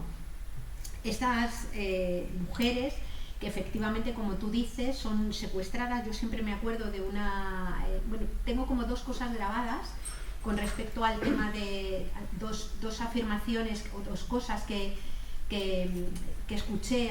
Una fue una mujer ecuatoriana que nos contaba una vez cómo había sido su proceso. Ella era interna y nos contaba cómo había sido su proceso de selección, ¿no? Y la habían entrevistado los familiares de la persona mayor a la que tenía que cuidar y demás, y después de ofrecerle, claro, las condiciones como interna, prácticamente presa en la casa, con un salario que tampoco te creas que era ninguna cosa fuera de lo corriente, le decían, bueno, a nosotros lo que nos importa es que le des amor, ¿no? Y decía ella, ¿en qué trabajo te piden amor, digamos, en estas condiciones laborales, ¿no? O sea, como que hay, por eso cuando hablábamos antes de lo del amor y el altruismo, o sea, yo creo que hay que darle bastante vuelta a esto, porque yo veo incluso en entornos activistas de las izquierdas cómo se habla del trabajo de cuidados como un trabajo esencialmente sujeto al altruismo y al amor, cuando lo que hay debajo es un nivel de explotación, un nivel de sometimiento muchas veces muy grande. Creo que esto hay que debatirlo y ponerlo de manifiesto. Y la otra cosa que me acordé, que esto no lo escuché, lo leí en el libro que hizo Ela, al hilo de la pelea que habían tenido las trabajadoras de las residencias de Vizcaya, ¿no? La primera pelea que tuvieron, que se saldó pues con prácticamente un año de huelga mantenida, con una caja de resistencia grande, y que finalmente pues ganaron casi todo lo que pedían. En este libro hay una de las personas que más implicada estuvo en la huelga, contaba que antes de haber trabajado en la residencia había trabajado en una casa como interna, ¿no? Y con esto que tú decías de las habitaciones y demás, ella contaba cómo tenía una habitación que estaba pegada a la cocina, que tenía un baño, y venía a decir literalmente, dice, y todos los de la casa utilizaban el otro baño, que era el baño grande, y dice, pero cagaban en el mío, decían, ¿no? O sea que lo que quiero decir es que, bueno, que sacar todo esto, yo creo que es importante sacarlo, que la experiencia de las personas que habéis trabajado y que habéis vivido por dentro y sin edulcorarlo, lo que son los entresijos de un trabajo que, sin embargo, no se puede dejar de hacer, porque si no la vida de algunas personas es que simplemente no es viable, es crucial, ¿no? A mí, en mi opinión, y bueno, yo creo que el tema de los servicios públicos es clave. Yo creo que habría que darle una buena vuelta a esos servicios públicos. Hay quien habla de servicios sociocomunitarios, residencias más pequeñas, pisos más pequeños en donde las personas puedan vivir en sus propios o relativamente cerca de los barrios, y desde luego lo que es clave son las condiciones laborales en las que trabajan las personas que cuidan. O sea, a mí esto me parece que es absolutamente crucial. Te escuché una vez también a ti decir a ti que también había que colocar el cuidado y el trabajo doméstico en su lugar, y que quien tenía posibilidad de fregarse su váter debía fregarse su váter, ¿no? Es decir, y a mí aquello fue una cosa que se me quedó bastante en la cabeza y le di bastantes vueltas después, ¿no? Por tanto, toda esa cuestión es clave, y me parece además que hay que hacer toda esa reflexión del cuidado. Yo lo comparto desde donde tú lo has dicho, es decir, un cuidado desfeminizado y sacado de la familia, del entorno de la familia. Que esto no quiere decir que las personas puedan ejercer o puedan organizarse y tengan la posibilidad de organizarse para ejercer ese cuidado si lo quieren hacer en el ámbito familiar, pero tiene que existir la posibilidad de no hacerlo ahí, porque la familia sigue siendo la gran corporación del patriarcado, ¿no? Y es curioso que desde el neoliberalismo más extremo hasta el neoconservadurismo más extremo, digamos, se puede hablar del individuo y de la libertad individual en el ámbito, digamos, del mercado, pero tanto el neoliberalismo como el neoconservadurismo hablan de la familia como un núcleo central que es el que mantiene toda esa dinámica del cuidado, ¿no? Entonces, en mi opinión, el tema de pensar en cómo hacer los servicios públicos de una mejor manera, tanto para los derechos de las personas que cuidan como de las cuidadas, ¿no? Y luego, el tema de explorar, cuando decíamos antes de esas experiencias que vamos haciendo, explorar fórmulas de abordaje del cuidado en lo colectivo, ¿no? Yo, por ejemplo, le doy bastantes vueltas, ya tengo 57 años, es decir, que no tienes tan lejos ese tipo de cosas. Y a mí me pasa igual, yo tengo una hija y no quiero que mi hija, no me gustaría ni que mi hija fuera una esclava ni depender directamente del tema de mi hija, ¿no? Y entonces, cada vez más con personas que ya vamos estando en esta, que ya vamos teniendo, como diría Cristina Carrasco, mucha juventud acumulada, ¿no? Pues vamos pensando también en si podemos poner algunas dinámicas en marcha que nos permitan compartir vejeces, por así decir, y que nos permitan también abordar de forma colectiva este cuidado. Hay algunas experiencias, yo no conozco a personas que las han puesto en marcha, pero no conozco cómo funcionan bien por dentro y cómo se han organizado, pero sin lugar a dudas me parece que también esa autoorganización y alianzas público-comunitarias entre lo que organizamos socialmente con la administración pública y aquellos sectores de la administración pública que quieran, para ver cómo pensar también cómo podemos compartir vejeces y organizarnos entre nosotras es clave. Yo creo que va por los dos lados, ¿no? Pero estoy segura de que tú tienes mucha más reflexión y probablemente mucha más propuesta de cómo poder hacerlo.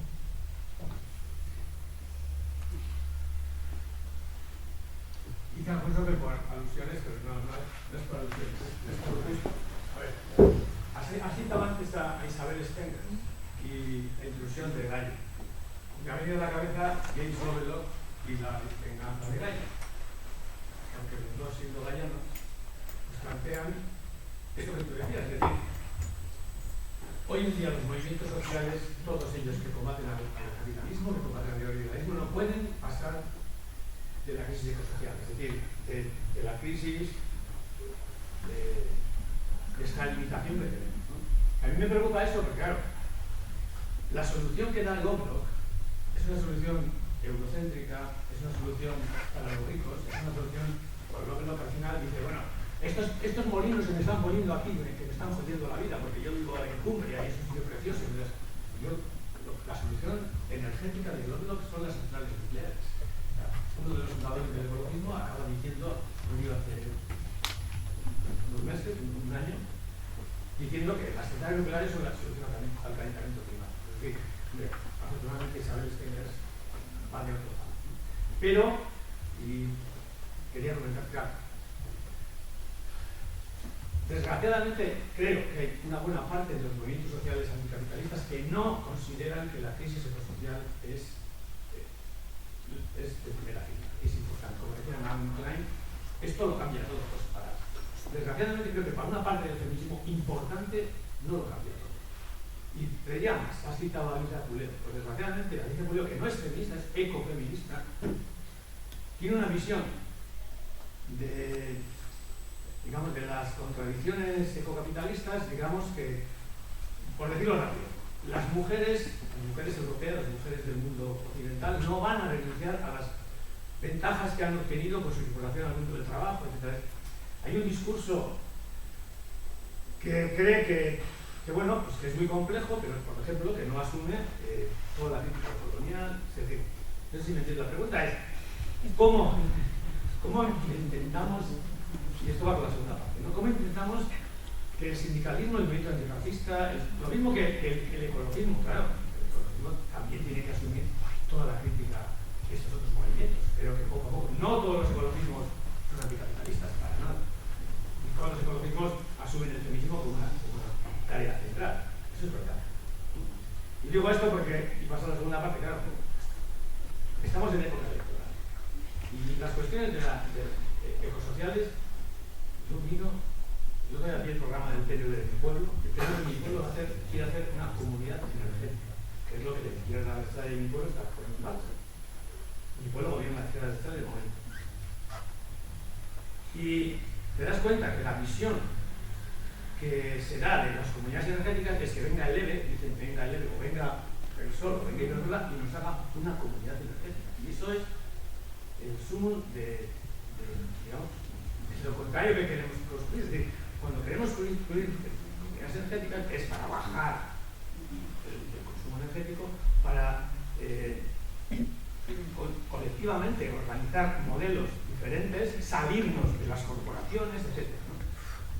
Y digo esto porque, no lo sé, no he venido a hacer campaña electoral, pero yo voy a ir a votar así. Pero creo que hay que ir a que nos cuenten aquellos que queremos que no sigan gobernando los mismos. No sigan gobernando los mismos. Entonces, mi pregunta es, bueno, ¿alguna tú que eres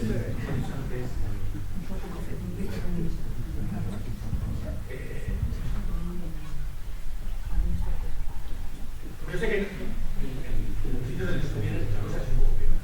Yo sé que es un poco peor a nivel político e institucional. Pero en el ámbito, aquí en este ámbito, en el ámbito nuestro, yo sabría, conocer muy bien, pues cuando se habla de conflictismo se habla de ella y de reto. Entonces, aquí yo estoy viendo algunas ecofeministas de aquí. Entonces, ¿cómo hacemos esa hibridación? O sea, danos alguna voz. ¿Cuál es la pregunta? Danos María. Danos alguna experiencia para que eso que tenemos para él. La cuestión ecosocial es entrar. Yo creo que esto esté en el programa de los partidos. Bueno, yo, a ver, algunas cosas, ¿no? Yo espero que cuando sea muy vieja y si chocheo, alguna persona que me quiera me diga, mira, ha llegado el momento de, por lo menos en público no lo digas, ¿no? Lo digo porque me da mucha pena de Lovelock, es decir, que ha sido una referencia y lo es para todos nosotros y nosotras, ¿no? Y cuando ahora señala que la solución es la cuestión nuclear, o sea, de la energía nuclear, se le olvida que para poder generar energía nuclear, aparte de que se generen residuos, de que sea peligrosa y tal, se le olvida que hace falta uranio, un uranio que alcanzará su pico máximo de extracción en 25 años, nos dice la comunidad científica, al ritmo de uso actual, un uranio que en este momento se extrae fundamentalmente, el que se usa en Europa, de Rusia, y que detrás de la cuestión del uranio de Rusia, en momento de guerra, bueno, pues está la parada de todas las centrales nucleares de Francia y bueno, quiero decir que es obvio que independientemente al despropósito, que es decir, vamos a montar centrales nucleares desde el punto de vista de los residuos, de la potencial peligrosidad, es que además no hay minerales para que eso se pueda sostener. Es decir, que es que no es una solución estructural porque no hay minerales ni para mantener una parte realmente pequeña de la energía solo eléctrica, que es la que se genera en las centrales nucleares. Es decir, que es una propuesta que es, entre otras cosas, absurda. ¿Cuándo no sería absurda? Cuando se convierte en una propuesta, yo voy a decir, y lo voy a decir, ecofascista. Es decir, cuando se convierte en una propuesta que dice generemos energía nuclear, energía eléctrica en centrales nucleares solo para sectores de población rica que, protegidos por el poder económico, por el poder político y por el poder militar, siguen sosteniendo estilos de vida absolutamente delirantes a costa de que cada vez más gente quede fuera, ¿no? Entonces, toda la cuestión de la presencia que estas cuestiones tienen en los marcos electorales y no electorales, ¿no? Yo no voy a hablar de la derecha y de la ultraderecha, pues porque, bueno, ahí no aspiro a rascar nada, por así decir, ¿no? Pero yo quería hacer un planteamiento de por qué yo creo que no está presente la cuestión de la crisis ecosocial en muchos ámbitos, o no está en la primera línea, no está en la preocupación de muchos movimientos sociales, y creo que está, pues, lo mal o bien que lo hayamos podido hacer el movimiento ecologista, que yo no me voy a quitar de en medio para asumir la autocrítica que tenga que asumir, pero en los últimos años yo creo que ha habido un problema grande que ha sido el de que la política, en mi opinión, la política de la izquierda o de las izquierdas, se ha reducido de una forma tremenda a lo mediático. Aquí a lo mejor os ha pasado menos y a lo mejor todavía hay organización por debajo, ¿no? Pero en los últimos años yo tengo la sensación de que digamos, la política se ha reducido a disputar la agenda mediática y sobre todo la agenda y el espacio de las redes sociales, ¿no? De tal modo que tienes un montón de colectivos que van mirando, y de partidos políticos que van mirando qué dicen o qué no dicen en función de cuántos me gustas hay en las redes sociales, qué recepción tiene, y a mí eso me parece un problema muy grande. Me parece un problema enorme porque frente a la idea esta que se ha repetido tantas veces, que tú no puedes hablar de la crisis ecosocial porque la gente se agobia y se enferma y le da un yuyu y entonces ya no quiere saber nada y se va a su casa y se encierra y todas estas cosas, yo soy una convencida de que o hablamos de esto o no resolvemos nada, ¿no? Porque yo lo voy a decir de una forma un poco bruta, ¿no?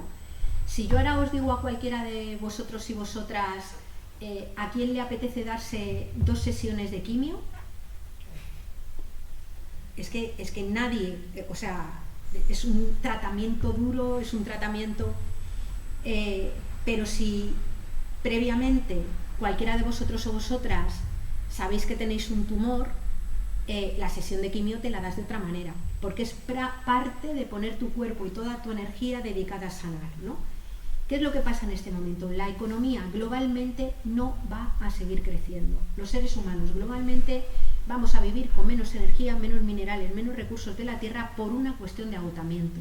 Vivimos en un territorio cuyo sur y este va a sufrir, si no, además, mucho más rápidamente, si no hacemos nada, un proceso de desertización, y cuyo norte va a sufrir un proceso de mediterranización. En mi pueblo, en Cantabria, en plena Cantabria, el año pasado se sacrificaron vacas porque no tenían para beber en el monte. Y este año va por la misma, estos últimos días ha llovido un poco más, pero no hay agua.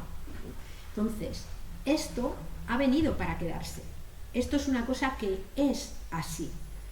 Y la única posibilidad de poder encarrilar la vida en común para que la vida sea una vida buena, sea una vida digna, sea una vida decente, es reconocerlo, entenderlo e iniciar una serie de transformaciones que pasan necesariamente por ver cómo vamos a satisfacer las necesidades de todo el mundo en este contexto de inevitable decrecimiento de la esfera material de la economía. No estoy hablando de que decrezca el Producto Interior Bruto, porque sé muy bien que hay cosas que han de crecer y otras han de decrecer, lo sé muy bien. Y tampoco le voy a decir a un peruano que vive en el altiplano que él tiene que decrecer. Estoy hablando, lo digo porque son las excusas que se suelen poner. ¿Cómo le vas a decir? Pues de ninguna manera, no hay que decírselo. Es más, ni siquiera a la persona que le cortan la luz porque no la puede pagar, le vamos a decir tú tienes que decrecer.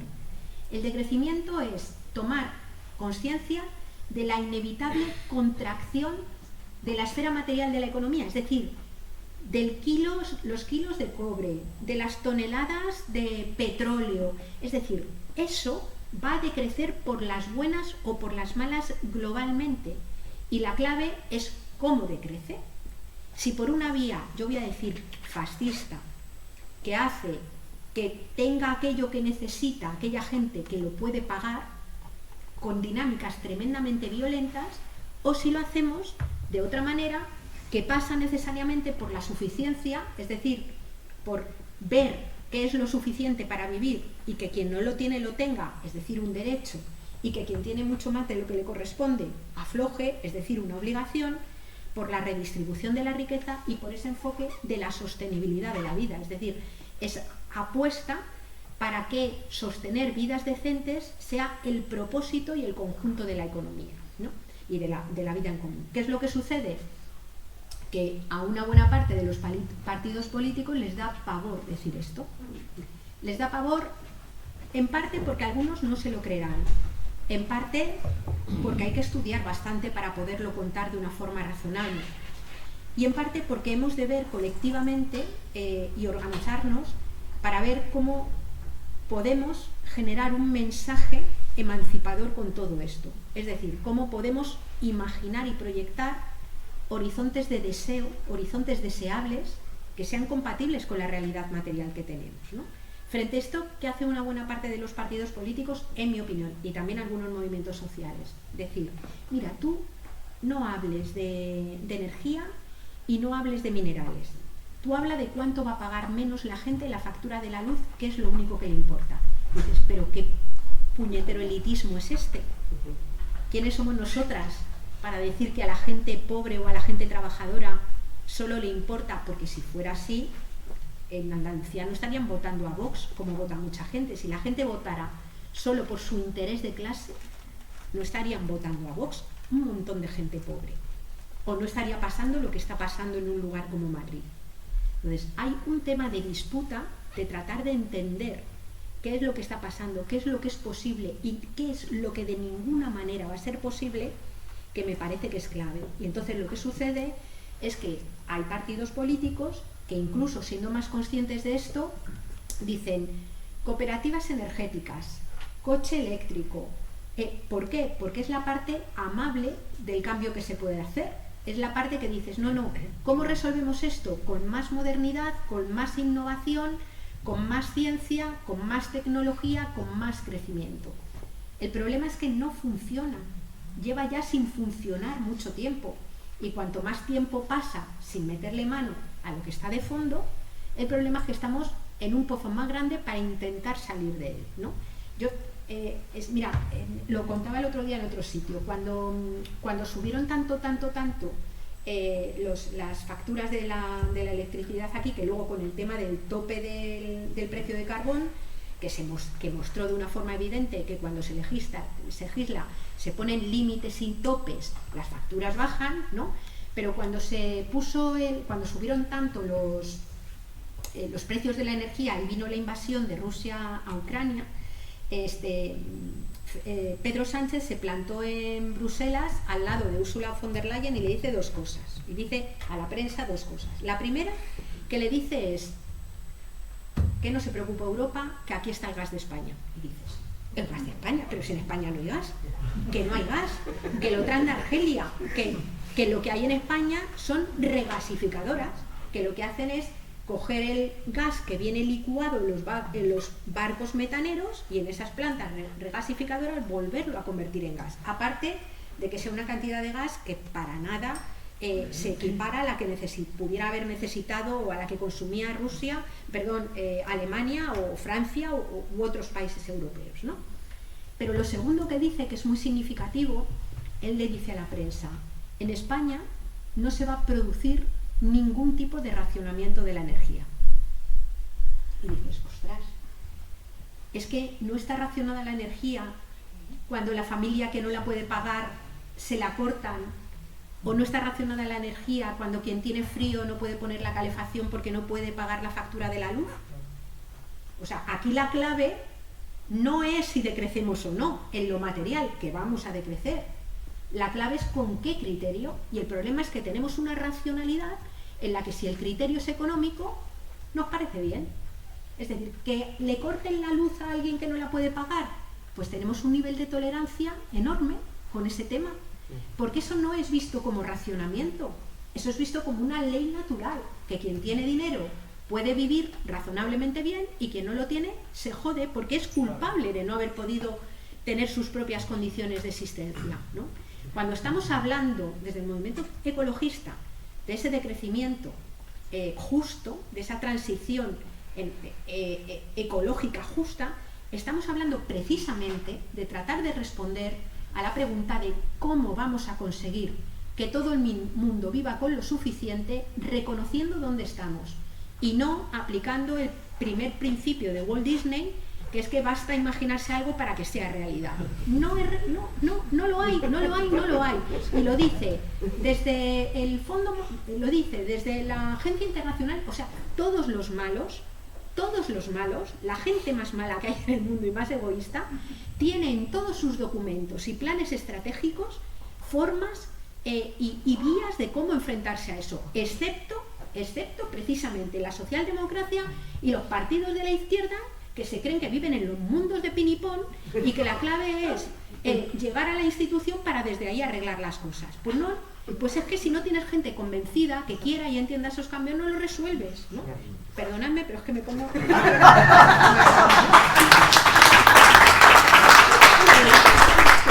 Entonces, ¿quiere decir esto que da igual votar que no votar? Yo, Iñaki, también voy a votar.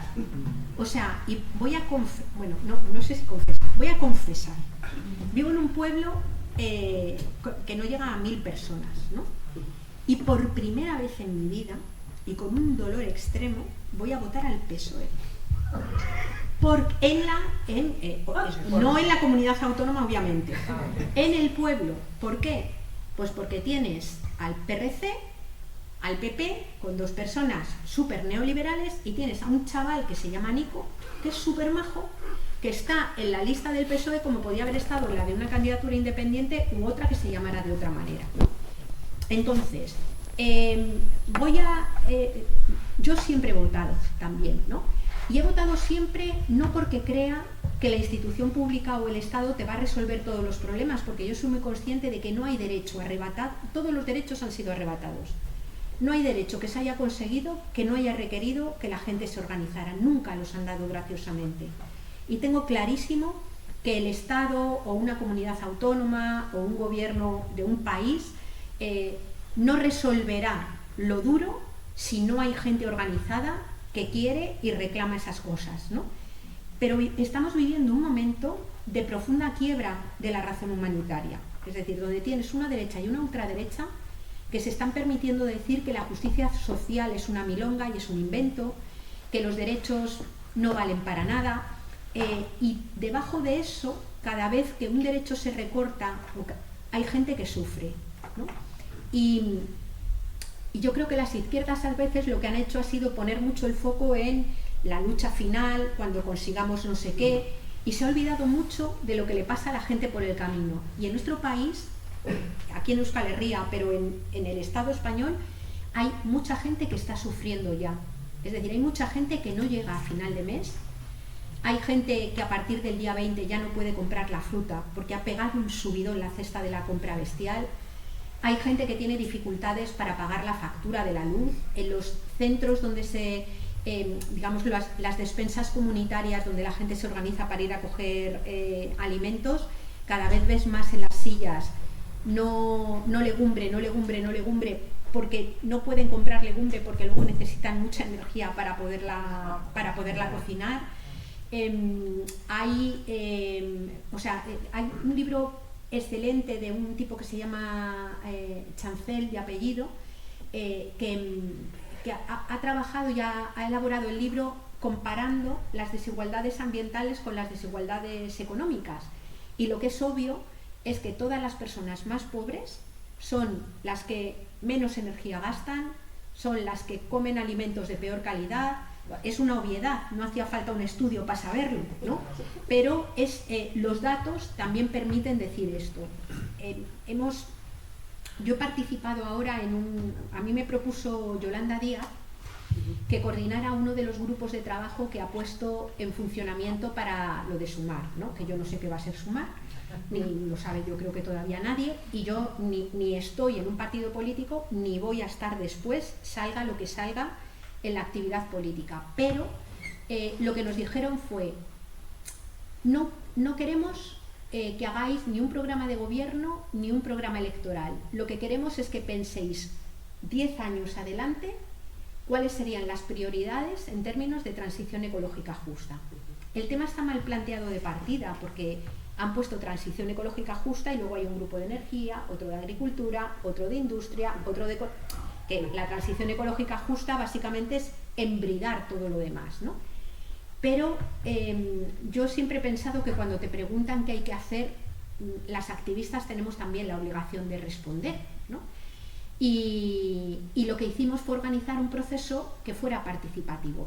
Han intervenido unas 200 personas y lo más relevante de ese proceso ha sido que han participado en 4 sesiones de deliberación personas de todas las comunidades autónomas, mitad rural, mitad urbana.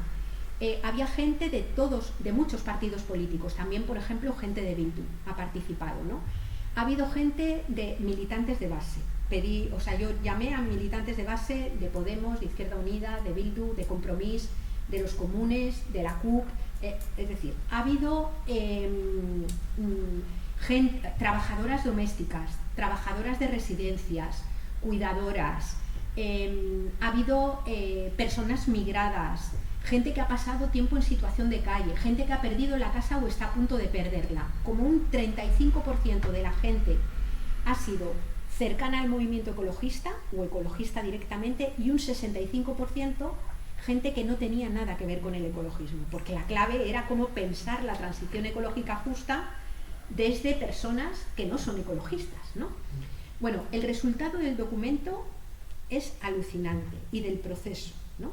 Empezamos el día del diagnóstico con un montón de gente que decía, mira, es que a mí, que no tengo casa, me dicen que me van a dar una vivienda social y que dentro de 2 años me dan una vivienda social que tiene placas solares, y siendo sinceros, yo lo que quiero es una casa aunque no tenga placas solares, ¿no? Cosa obvia, ¿no? Empezamos así, y ¿qué es lo que y sin embargo, los primeros días los del movimiento ecologista decían, bueno, pero es que hacen falta las placas, y al final, ¿a qué hemos llegado? Pues una definición de transición ecológica justa que pone en la misma agenda y con la misma importancia la garantía de condiciones básicas de existencia, y se termina proponiendo una especie de renta básica en especie, vivienda, alimento, energía, todo lo que se necesita para vivir, en un contexto de decrecimiento y de reducción de la huella ecológica. Hablando de reparto, hemos llegado a convenir que cuando hablamos de rehacer o de recomponer los sectores, no es lo mismo hablar de protección a las trabajadoras que hablar de protección del sector, ¿no? Es decir, quien tiene necesidades son las personas trabajadoras. Yo, por ejemplo, por poner el caso más claro que hemos tenido hasta ahora, ¿cómo voy yo a negarme a que se proteja a los mineros que ha habido en este país? Si tenemos una deuda contraída con sus pulmones que es literalmente impagable. Claro que hay que defender a las personas mineras. Y tendremos que hacernos cargo colectivamente de ellos hasta que se mueran. Pero hacernos cargo colectivamente de ellos y de su bienestar no significa que demos el dinero que hace falta para reconstruir otra forma de vivir al dueño de la mina para que pague a los mineros y siga utilizando sus pulmones. No es lo mismo. No es lo mismo. Entonces la clave es pensar qué trabajos, qué sectores y cómo vamos a mantener a todo el mundo. Y ese es... Claro, si no partimos de reconocer el dónde estamos, ¿qué es lo que sale? Pues más coche. ¿Por qué no hay coche de motor de combustión? Pues coche eléctrico. y resulta que tú cuentas los kilos de litio y de platino y dices, es que solo para el coche eléctrico hacen falta el doble de las reservas de litio que existen en el mundo. Y no hay el doble, hay las que hay. Y se quieren utilizar para la transición energética y para fabricar más ordenadores y más cableado. O sea, hay lo que hay. Y yo creo que no podemos seguir infantilizando a la gente, porque nadie tiene culpa, pero sí somos responsables, porque no es lo mismo la culpa que la responsabilidad. Una se puede sentir responsable de cosas de las que no tiene culpa. Yo no tengo culpa que echen a una persona a su casa porque no la puede pagar, pero sí me puedo hacer responsable de ello y plantarme delante de su casa para impedir el desahucio. O puedo no ser culpable directamente de que a una persona, una mujer migrada, la metan en una casa y le paguen una mierda por estar todo el día encerrada en la casa, pero me puedo sentir responsable y hacerme responsable de cambiar esa cuestión. O sea, la responsabilidad es lo que te otorga la agencia política y por tanto no hay forma de ser agentes en el momento que estamos viviendo si no somos conscientes de la que está cayendo. Y bueno, ya mejor